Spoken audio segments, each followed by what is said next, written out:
Então, vamos avançando.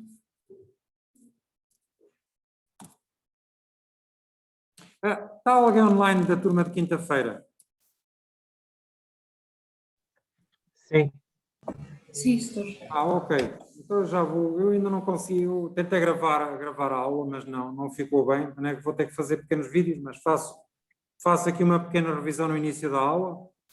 Portanto, a palavra associação, no nosso contexto, acaba por ser a mesma coisa que correlação. Okay? Só para explicar que esta palavra nem sempre aparece.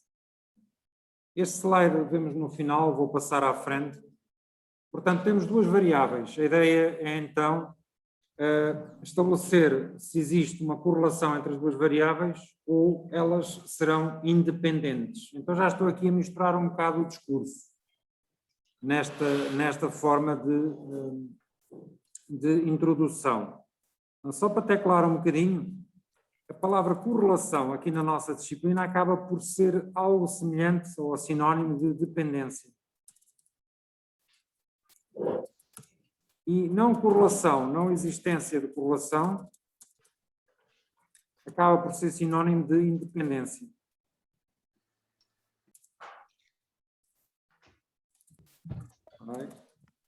Colar e teclar ao mesmo tempo. Ok?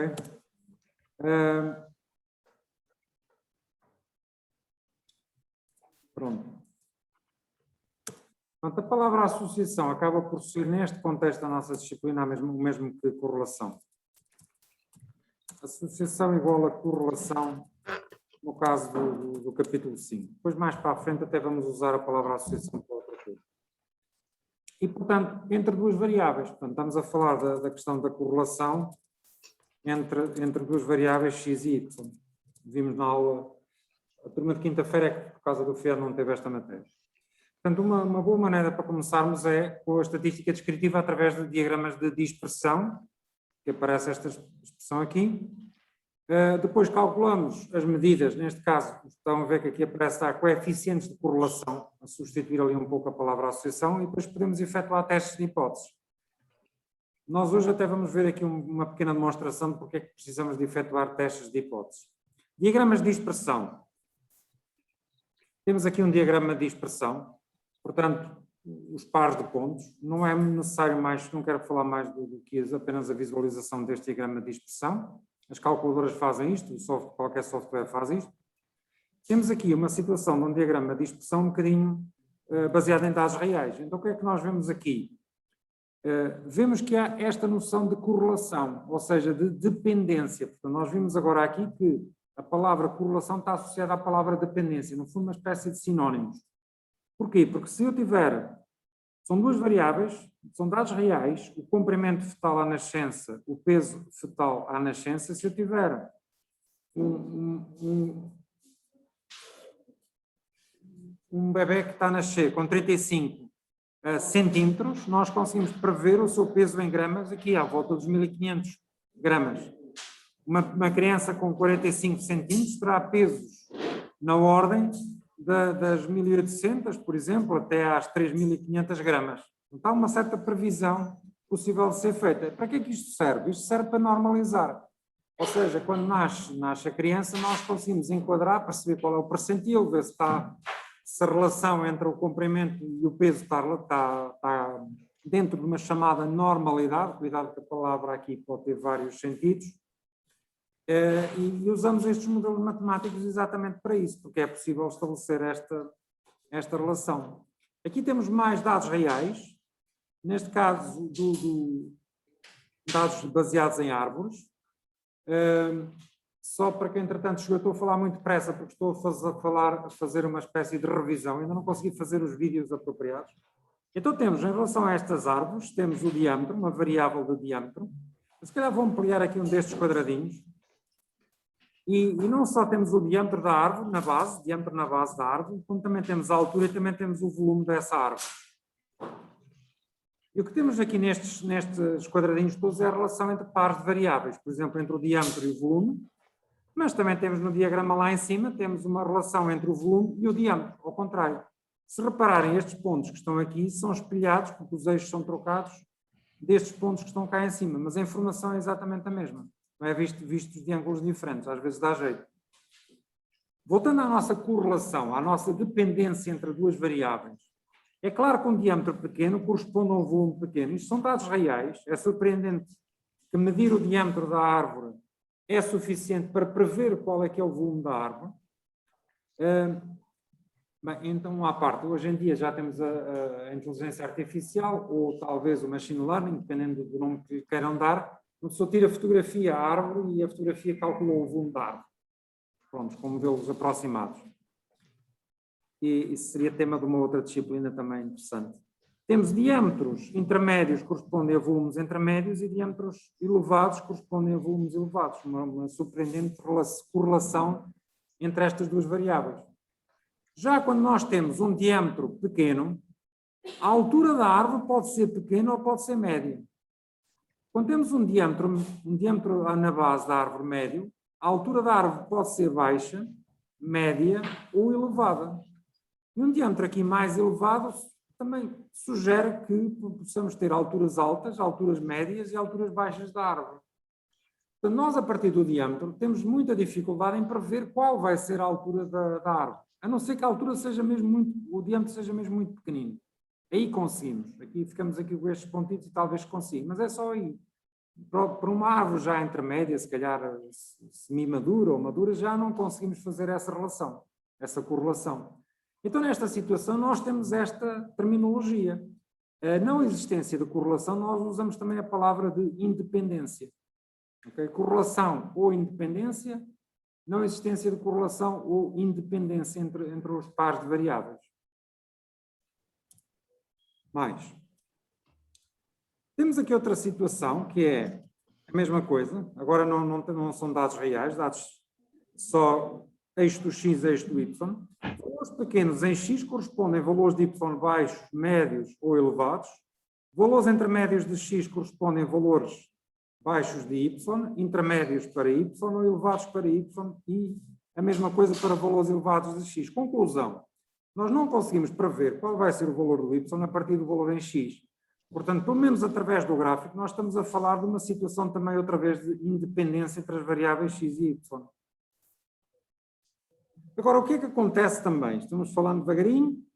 O que é que acontece entre estes dois gráficos? Entre estes dois gráficos, vocês podem reparar que este eixo dos y tem de 0 até 10, ampliando, pelo menos ampliando um bocado, de 0 até 10.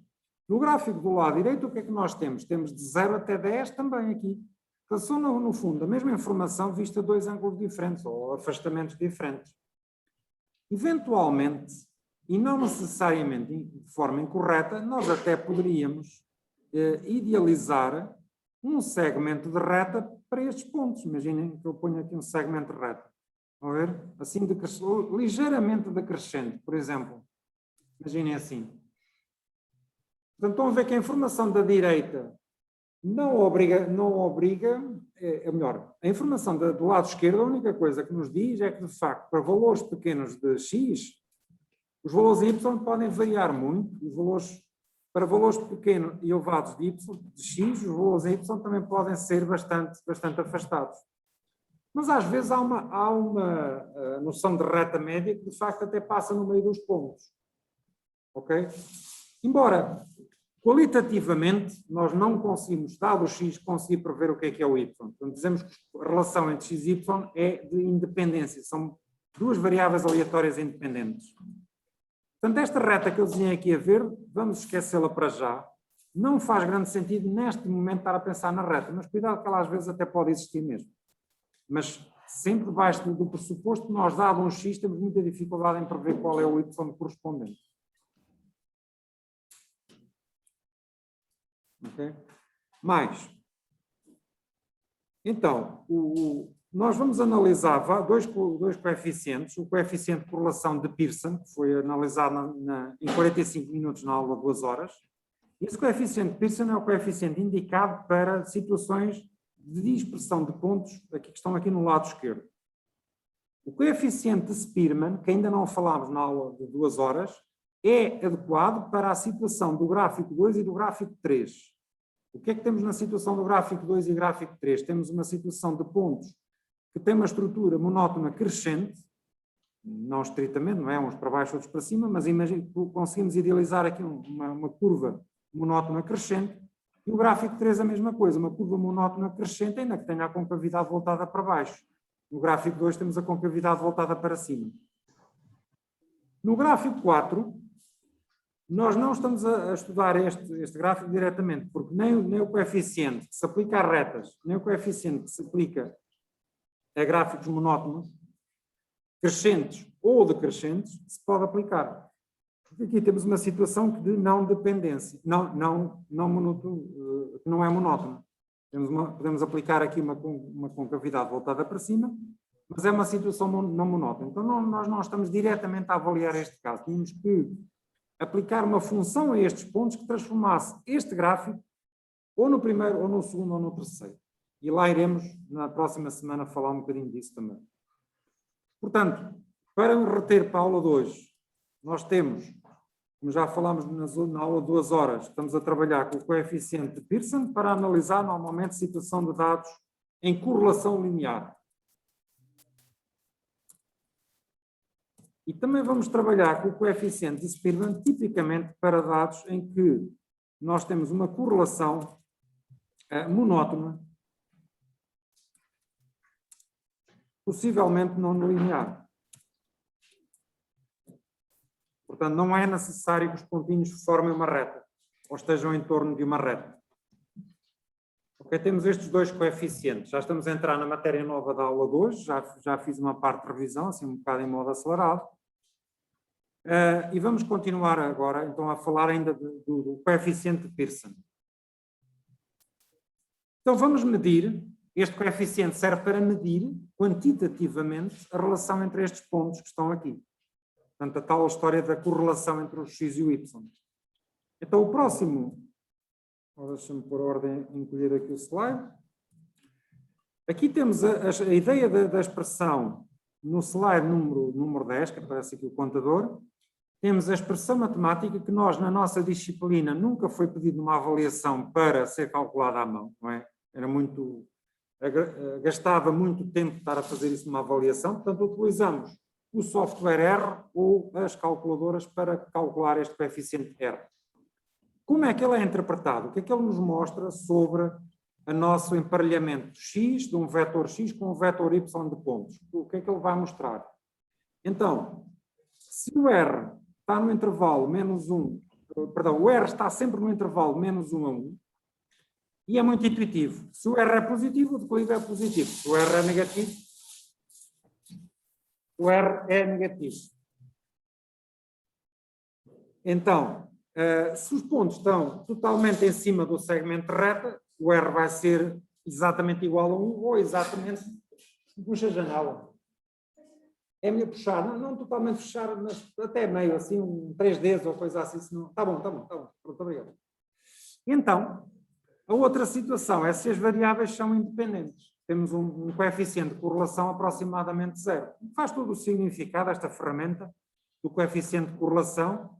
Por exemplo, nesta situação que nós temos aqui atrás, iríamos ter um coeficiente de correlação para aí de 0,99, e nesta situação até iríamos ter já um coeficiente para aí de 0,60, por exemplo. Ou seja, não faz uma reta, mas já mostra a tendência de crescimento. Aqui é que iríamos ter um coeficiente de correlação de zero, não é? Porque temos pontos. Se idealizarmos uma reta aqui a passar no meio dos pontos, essa reta tenderia a ser uma reta horizontal. Como é que é entendido este coeficiente? Eu na aula de 2 horas também acabei por não falar nisto. Vamos ver, este coeficiente depende destes produtos que estão aqui. Depende do denominador, que é sempre uma quantidade positiva. Estão a ver aqui as raízes quadradas, é sempre uma quantidade positiva. E depende deste somatório. Mas vamos agora esquecer o somatório e vamos olhar só para este termo que está aqui. Tem xi menos a média. Agora vamos olhar para o gráfico de baixo e perceber quais são os pontos em que xi menos a média é negativo. Se a média, olhamos aqui para o eixo do x, e a média está aqui no 9,6. Então isso significa que todos estes pontos que estão aqui estão atrás da média. da média de x. E todos estes pontos que estão aqui estão à frente da média de x. Então é de perceber que xi menos a média pode ser negativo e pode ser positivo consoante a posição. A mesma coisa para o yi menos y médio. A média do y está aqui à volta do 41, média medida no eixo dos y, está aqui à volta do 41. Então nós temos abaixo desta média, nós vamos ter yi menos y barra negativo, não é? Esta diferença que está aqui será negativa se os pontos estiverem abaixo da média, ou positiva se os pontos estiverem acima da média. Conclusão. Estes pontos aqui vão ter um termo que está do lado esquerdo do x barra e abaixo do y barra.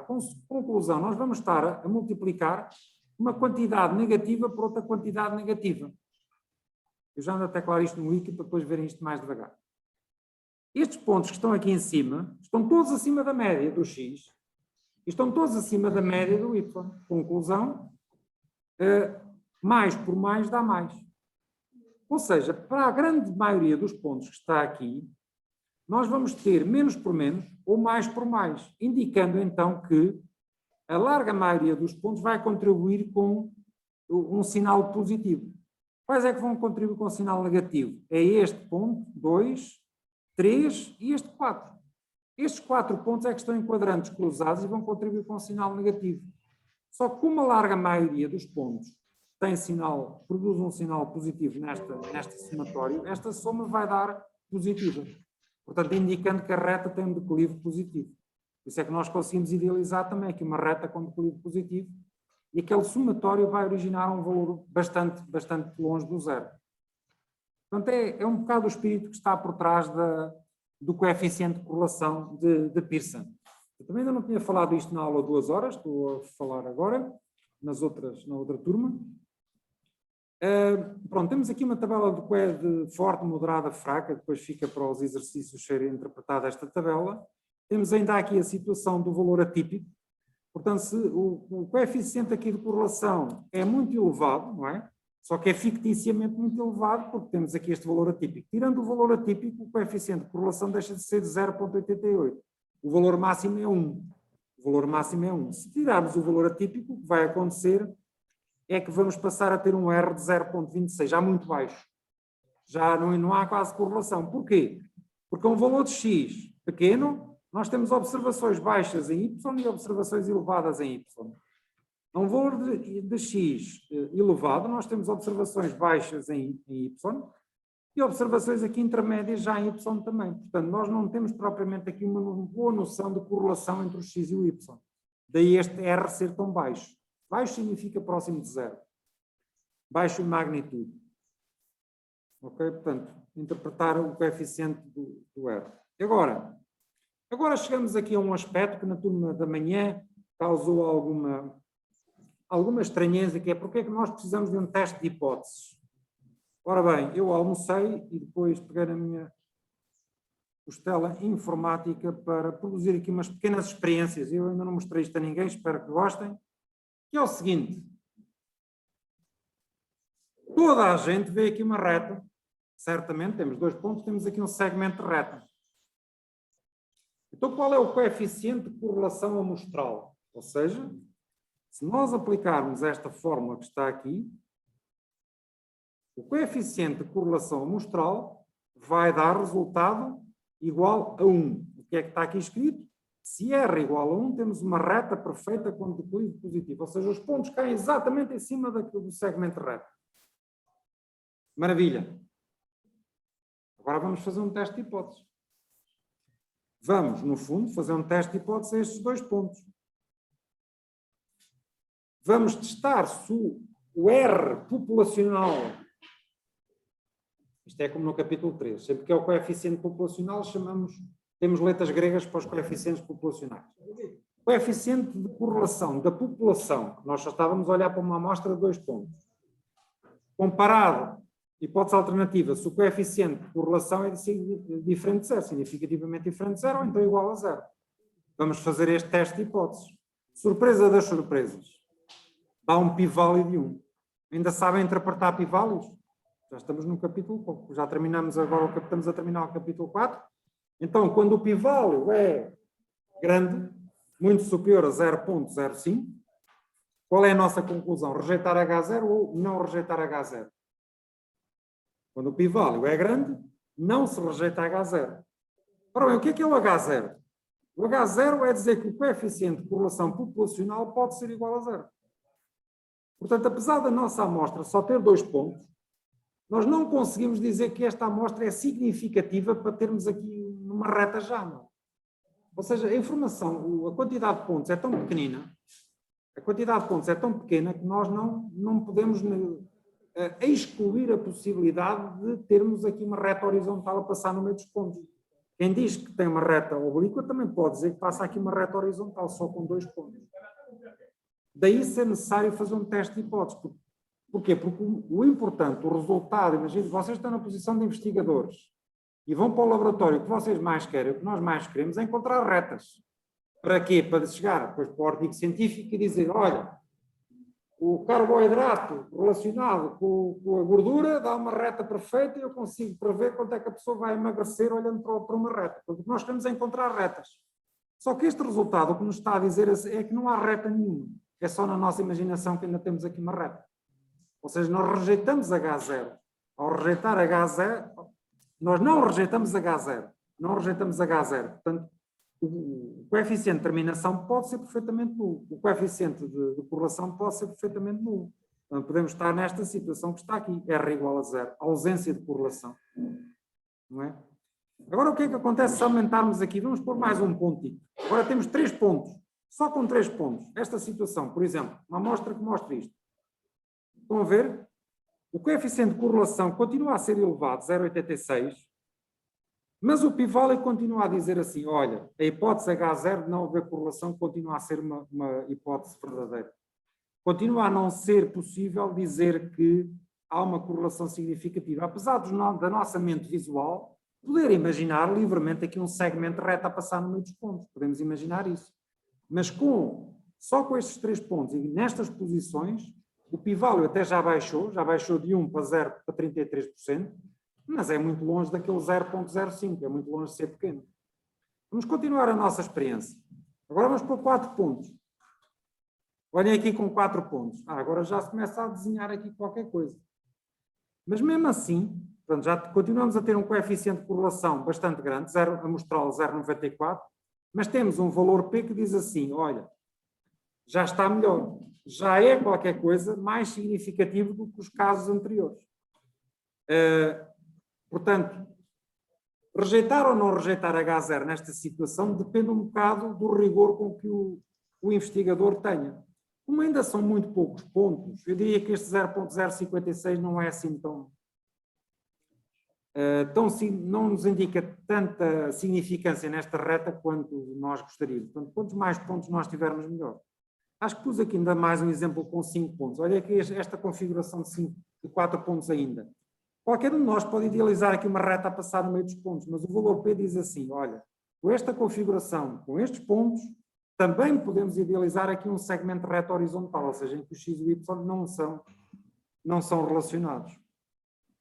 Finalmente, com 5 pontos, já com esta configuração, já começa a aparecer aqui um pi-value mais pequeno, a dizer, ok, a correlação já começa a tomar uma forma significativa, com 5 pontos. Depois com 10, com 20 por aí fora, vamos tendo outros valores de correlação. E o coeficiente de correlação é elevado, 0,93. Se repararam, até agora nós falámos do X e do Y sem sequer dizer o que é o X e o que é o Y. Portanto, para este estudo da correlação, é irrelevante o que é o X e o que é o Y. O que interessa é pôr os pontos num gráfico e desenhar um gráfico. Portanto, estive a chamar então a atenção porque é que nós precisamos também de fazer testes de hipóteses quando nós eventualmente até vemos lá um segmento reto hipotético com os nossos olhos, mas essa pode ser uma ilusão, diremos assim, acreditar que está ali um segmento reto. Portanto, ou obtemos precisamos sempre de mais pontos e também efetuar testes de hipóteses para estar mais seguros dessa nossa decisão de escrever um artigo científico a dizer que lá existe uma reta ou depois existe uma curva por aí fora. Na máquina de calcular, é na zona dos testes. Vocês têm um botão na calculadora que faz testes de hipóteses. É o linreg t-test. Já vamos ao exercício. Esta é a expressão que também não, na disciplina nunca foi usada diretamente, mas importa aqui perceber que segue uma distribuição t-student com R menos 2 graus de liberdade. Portanto, a nossa estatística de teste de Pearson segue uma t-student com R menos 2 graus de liberdade. E houve uma turma ou outra, pronto, eu diria que este poderá ficar para casa, porque é muito fácil, é só colocar na calculadora. Ainda tenho outro exercício parecido com este para ser feito hoje. E queria agora, antes de avançar para os exercícios, também ainda falar do coeficiente de correlação de Spearman. Pronto, o que é que este cavalheiro, por assim dizer, matemático, traz aqui à nossa aula? Traz uma nova situação em que, está aqui escrito, pressupostos do teste. Os dados constituem duas amostras aleatórias emparelhadas. Pronto, é a situação tradicional aqui para a nossa correlação. As variáveis foram medidas pelo menos numa escala ordinal. Ora, o que é uma escala ordinal? Capítulo 1. Nós podemos ter uma situação em que temos a correlação de a planta está pequena, tem uma altura média, tem uma altura alta, com os dias têm sido cinzentos, os dias têm tido algumas nuvens, ou então os dias têm tido muito sol. Estão a ver? Eu só estou a usar palavras. Eu só estou a usar palavras com ordem. Não estou a usar números. Portanto, este coeficiente de Spearman pode ser aplicado a situações em que nós não temos números. Eu não tenho números. Agora, as palavras que eu usei, a planta tem uma altura pequena, média ou alta, estou a usar ordem nas palavras. Então dizemos que a escala é ordinal. Ou então, a luz solar que entrou na zona da sala era cinzenta, dias de chuva, ou já havia algumas nuvens de vez em quando, já entrava alguma luz, então não, era pleno verão algarvio em que entrava muito sol. Portanto, temos ordem, podemos, a partir de variáveis que têm ordem, já podemos aplicar este coeficiente de Spearman. O coeficiente de Pearson não podia ser aplicado. Porquê? Porque ele depende de valores reais. Precisa mesmo ter valores reais. Outra coisa, a relação entre as variáveis deve ser monótona, não necessariamente linear. Pronto, isto também já foi dito naquele gráfico que nós remetemos aqui. O que é que quer dizer isto de monótono? O que é uma relação monótona? Uma relação monótona pode ser verificada aqui no slide número 8, em que vemos aqui que para o primeiro, segundo e terceiro gráficos nós temos uma relação monótona. Ou seja, o x varia e o y indica-nos um crescimento. Se o x cresce, o y cresce. Para os três gráficos. Também pode ser com funções decrescentes, desde que seja monótono. Portanto, varia sempre da mesma maneira. O quarto gráfico não é monótono, não é? Há aqui uma altura em que o y começa a crescer quando o x está a aumentar. Há uma altura em que o x aumenta e o y decresce. Portanto, não é uma relação monótona, esta que está aqui. Portanto, vimos já vários aspectos, estamos no coeficiente de Pearson, fazendo o ponto da situação, e este coeficiente de Pearson vem então comatar o espaço deixado pelo coeficiente de Pearson. O Spearman vem deixar o espaço, vem comatar um espaço deixado pelo coeficiente de Pearson, porque pode-se aplicar a variáveis meramente ordinais. Ordem, apenas existe uma ordem, nem sequer precisa de valores numéricos. A sua expressão exige bastante trabalho, nós também não o estamos a usar diretamente na disciplina. Como vemos aqui, ela utiliza o teorema do limite central implicitamente, portanto precisamos de ter muitos pontos, não é? Convém ter bastantes pontos, não podemos aplicar isto sem termos bastantes pontos. Pronto, também existe, a calculadora não faz o trabalho, tem que ser através do R ou do outro software. E temos aqui a interpretação deste software. Por exemplo, vamos fazer aqui um exercício apreciando estes dados que aqui temos. Primeira pergunta, temos aqui, como é que se chama este diagrama? Vamos para a parte dos exercícios agora, nesta segunda parte da aula. Como é que este tipo de diagrama se chama? Isto são dados reais. Temos aqui, no eixo do X, temos a dureza da água, não sei mais do que isto. e o número de plecópteras aqui no eixo dos y. Ok? Então temos duas variáveis que até são quantitativas, portanto até podemos pensar em utilizar o Pearson ou o Spearman, é igual. O Spearman também pode ser aplicado a números. E temos aqui o nome deste gráfico, é o gráfico de dispersão. E temos uma relação que obviamente não parece ser linear, não é? Porquê? Porque decresce rapidamente. À medida que a dureza da água chega ali ao valor 50, deixa-me ampliar, não sei como é que se vê isso aí em casa, à medida que a dureza da água se aproxima aqui do 50, o número de plecópteras desce acentuadamente.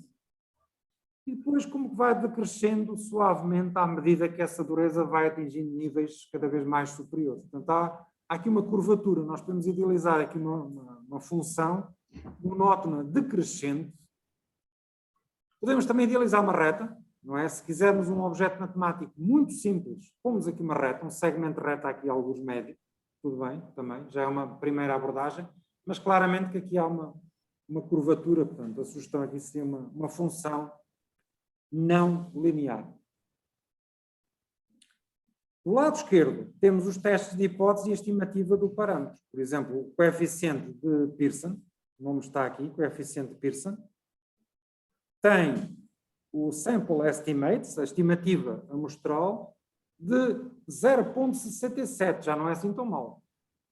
Portanto, se nós idealizarmos aqui um segmento de reta, ele já tem um valor de 0,67 afetado o sinal menos porque é negativo, porque é decrescente.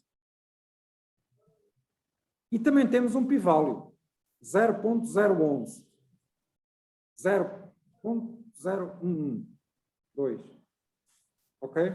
Que também já indica uma correlação significativa.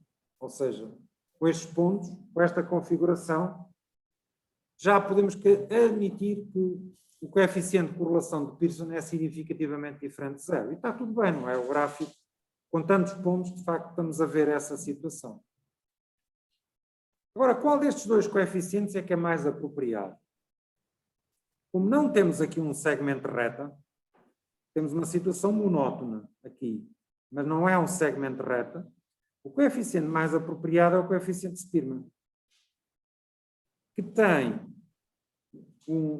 uma estimativa de menos 0,91, ou seja, este coeficiente capta bem que temos pontos organizados de forma monótona decrescente porque tem ali o sinal menos, 0,91 é superior a menos 0,67, mas principalmente porque os pontos estão organizados de forma não monótona, é que este coeficiente de Spearman é o mais apropriado para classificar o nível de correlação entre os pontos. E o respectivo pi-value, que as nossas calculadoras não determinam, só determinam o Pearson, o pi-value, o valor P do teste de Spearman indica um valor P extremamente pequenino. Portanto, claramente rejeitamos H0, rejeitamos a independência entre as variáveis. Deixa-me só fazer aqui uma revisão então. Portanto, nós falamos assim, H0, o coeficiente ρ é igual a 0. Isto que está aqui está a falar da independência. Portanto, poderíamos quase dizer assim, embora ali estamos mesmo a mencionar o parâmetro propriamente dito. Portanto, este H0 quer dizer que é a independência, quer dizer que nós não conseguimos prever, não se consegue determinar y com base em x. Estimar, determinar, estimar, vou pôr estimar, y com base em x. Hipótese alternativa, o ρ é o parâmetro da população, é diferente de 0, será significativamente diferente de 0, ou, outra leitura, existe dependência entre x e y. Portanto, consegue-se dependência significativa. consegue-se estimar y com base em x.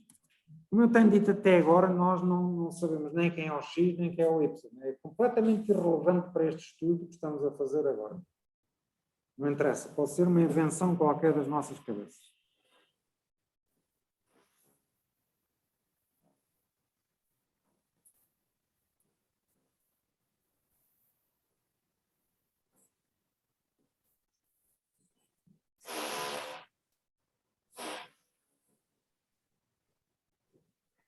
Ou temos um dentista por cima.